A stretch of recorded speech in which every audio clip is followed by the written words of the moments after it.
quick video I wanted to make just to go over a few things that God dropped in my spirit, and so I can go back and talk to Him. Um, the Lord has let me feel the minds of these people in the street, and I'm out here on the street simply because I was living in my vehicle, and my vehicle got towed. So that forced me to live on the street. And I want to use this same analogy to bring a very important case of negligence to mental health hospitals and providers. If anything was to happen out here while I'm on the street, at this point, anything that requires me to go to the hospital, let's say hypothetically speaking, something happened, I went to the hospital, and I'm in this situation with my bags. They're going to call mental health, and they're going to force me to take medication simply because I have no place to stay. There are so many false cases of mental health out here where these people are being drugged for no reason at all by simply because they have no resources and no place to stay. And the government is not providing the resources, but are allowing this inhumane living to continue, knowing that it breeds crime, knowing that it breeds false cases of mental health, and knowing that it is a circulated, systematic injustice that has to end, or it's going to be destruction in the next 10 to 15 years. Period. Because the technology is going to advance in such a way that these people out here will not be able to keep up. And it's going to force them to be on the outer part of the already outer life they're already living. And believe it or not, the people out here are not in the same life or world that we're in. They're in a world of their own. And their world of their own has no rules. Because the mode is to survive.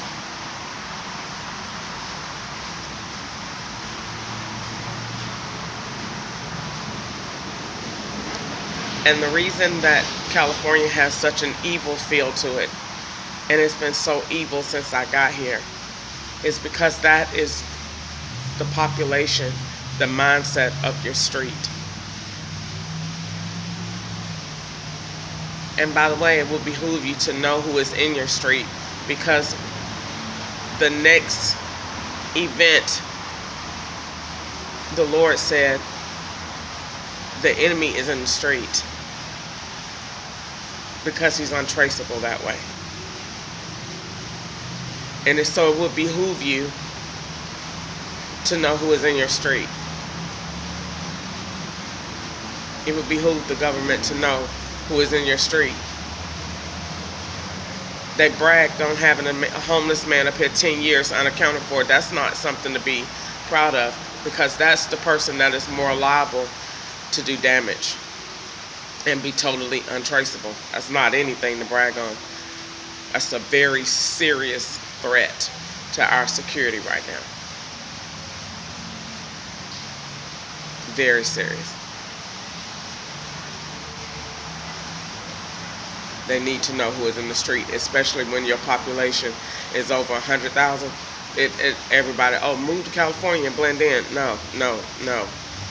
And be really having money, but out here to do, no. They need to change that. Anyway, but I wanted to say this about the mental health. When I went in on a 5150 hold at Aurora,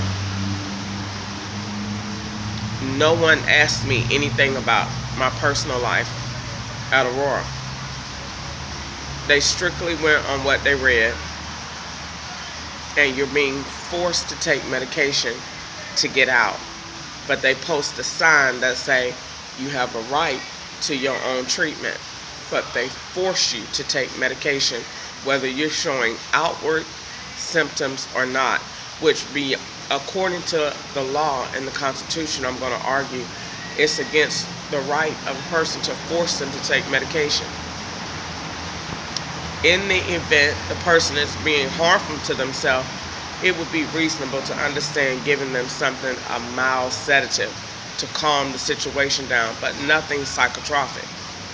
It is illegal to give someone psychotropics simply based on mood, simply based on this what we do.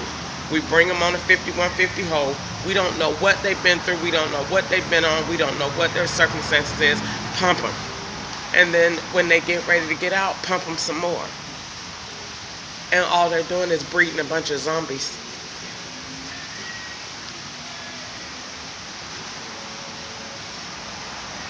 And I'm looking at it and the people, and I'm listening to the cries of the street. And they're walking and they're just roaming and they're moaning for help. And I ask almost everyone that I meet, if you had somewhere to go, would you go? Yes. If someone would do this for you, would you do it? Yes. You want help? Yes. Do you want to be out here? No. It's a desire or urge for change, and they won't quench the thirst.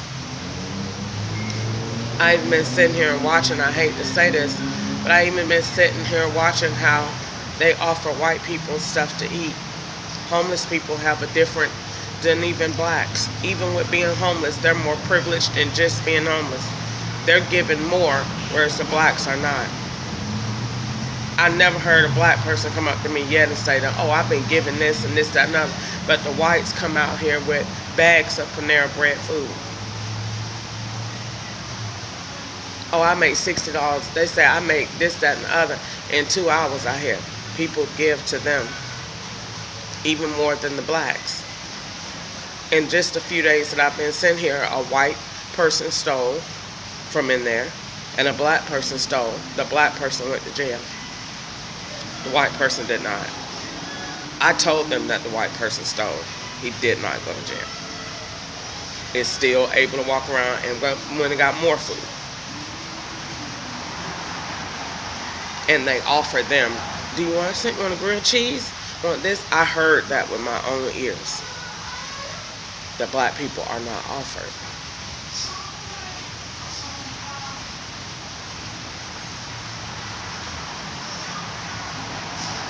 Is that a restaurant's job to offer anybody? No, I'm strictly saying that to prove my point. That even in my situation where they are homeless, I see that the white people have more accessories. They have blankets. You need a blanket, they're offering you because they have it. And the first night that I was out here, little buddy, I was hooked up in less than an hour. Hey, I know what this is. They have resources even out here. Oh, I know the best place for this. I know the best place for that.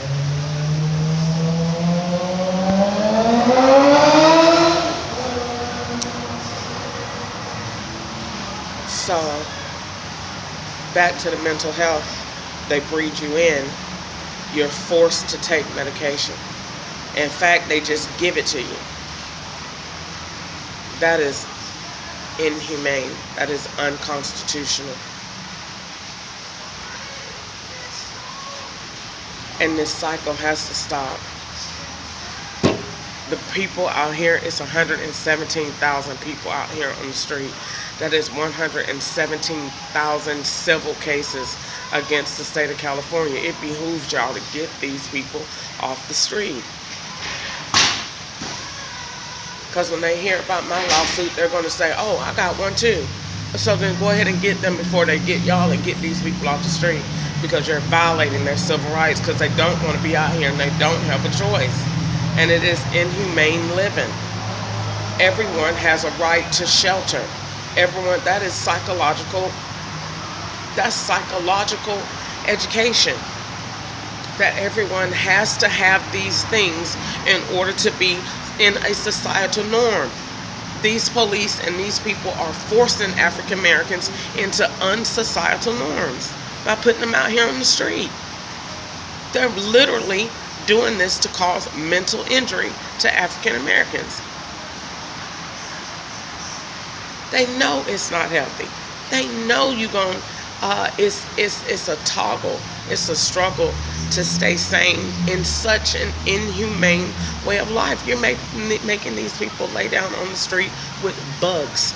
That psychologically states that me and this ant are on the same level.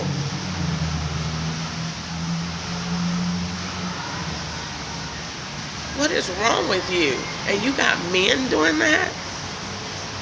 Laying on the curb saying that I'm on the same level as a freaking ant? And these are not older people, these are young, which means the younger they are, the more years of terror y'all got out here on the street. If you don't did you not hear what that man said? We bust cops out here. That's what you're breeding out here in the street. They don't respect your authority.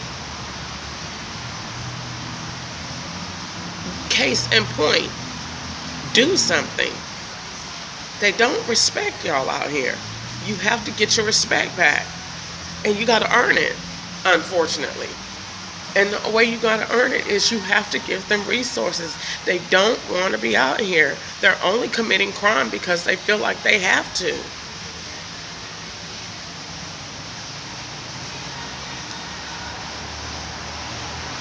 If they had somewhere to go, they would go. If they had something to do, they would do. Put them in somewhere, the little tiny barn houses, and give them the education. Everybody that I've asked about it so far says it sounds like a dream. I don't see why that would cost the state of California no money at all.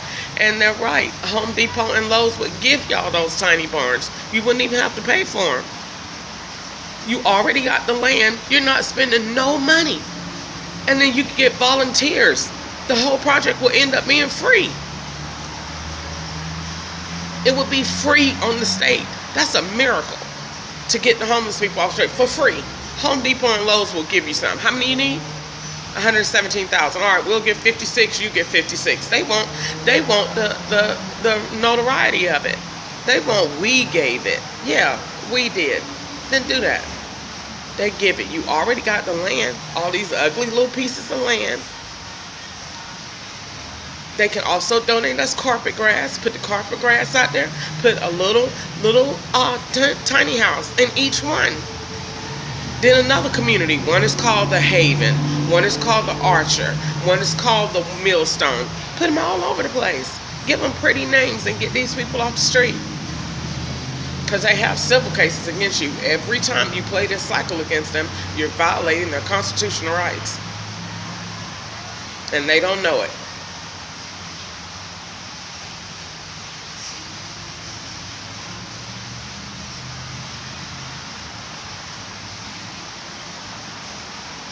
I'm going to start evaluating cases because I'm advocating for them, because I want y'all, I feel like crying.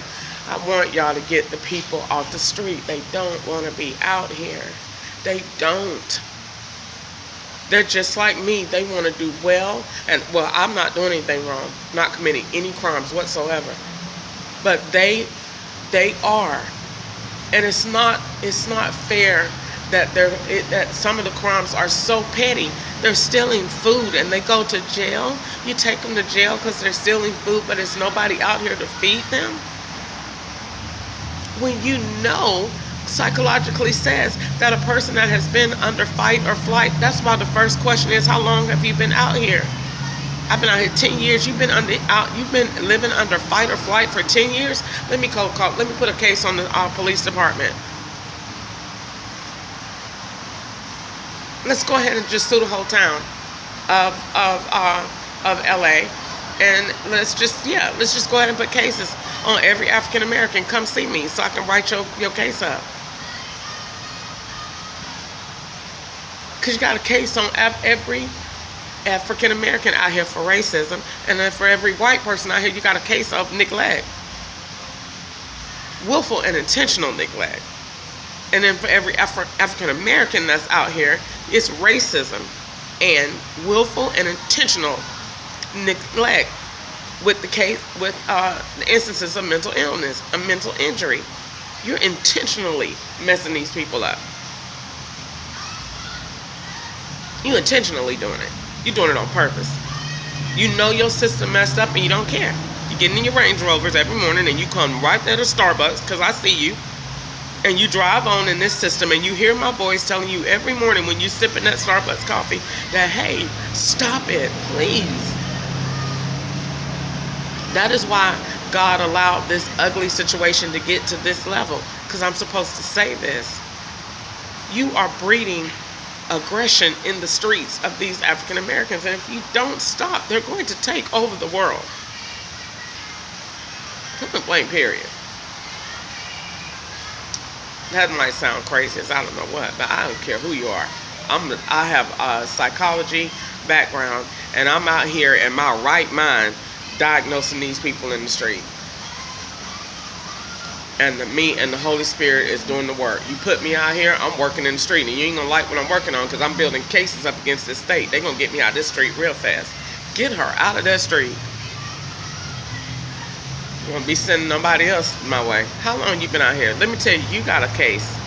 Come here, let me show you. You're not poor at all. Let me tell you what you need to do. You need to call your lawyer, and I want you to tell your lawyer this right here, and your lawyer gonna agree, and you're gonna be rich all of a sudden, overnight. How many times you been to jail in this county? 60. Okay, I want you to multiply 60 times whatever you want for your mental illness that they caused you. Every time they lock you up and say you can't be somewhere when there's no sign that say you can't be there. When they know you have nowhere to go and they have not provided the resources, but they locked you up on an ordinance that's not even based on the law. Okay, and then they took you where to the hospital, and then what you did to you, pump you with medication. Why? Because I didn't have nowhere to go. So because they stereotyped you. So they believed that you was on drugs and you was this, that, and other. When you was none of that, you just simply didn't have nowhere to go. Exactly, that part. And they pumped you with what? Seroquel, Diprocol, all of that. Keep in mind, African American drugs are more harsher. So their penalties are going to be a lot more.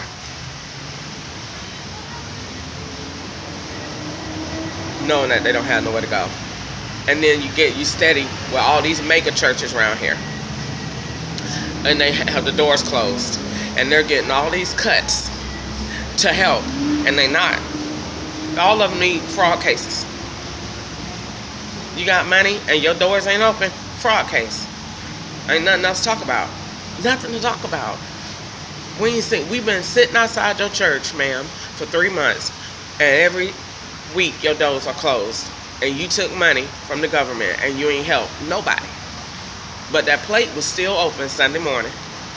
And you was still reaping in through Cash App, which is not traceable.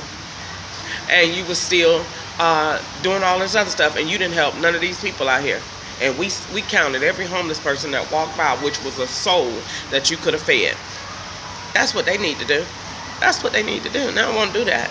That's a hunt that they need to be on, because that's bringing the government revenue back. And I'm an investigator, and I like to investigate, and that's what I would do.